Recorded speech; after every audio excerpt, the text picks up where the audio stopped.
Hey everyone! Today I'm diving into why English rules the world today.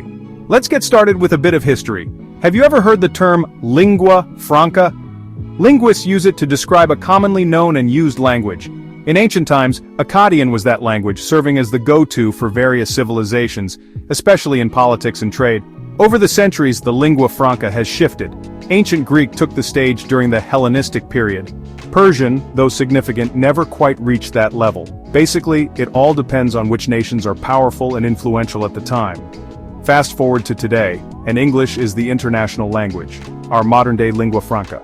Almost every country has English speakers or people studying English.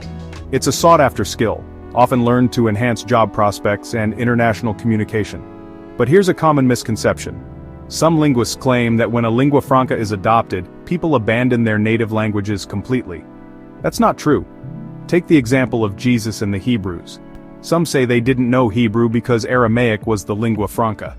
However, Jesus and his contemporaries were multilingual. They spoke Aramaic for daily interactions but didn't abandon Hebrew. Modern parallels are easy to find. In South Korea and Japan, English has been a part of the school curriculum for over 30 years. Despite this, Koreans still speak Korean, and Japanese still speak Japanese. Their native languages remain integral to their identities. The role of a lingua franca is to facilitate international communication in trade, politics, treaties, and other affairs. It's about making things smoother and more efficient.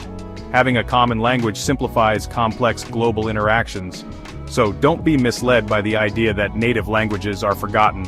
They coexist with the lingua franca. Jesus knew both Hebrew and Aramaic, just like Koreans know both Korean and English. In essence, the adoption of a lingua franca like English doesn't erase native languages. It's a tool for better global communication. And as history shows, while the lingua franca may change, our native languages remain deeply rooted in our culture and identity. Thanks for watching. If you found this insightful, don't forget to like and subscribe for more interesting content. See you next time.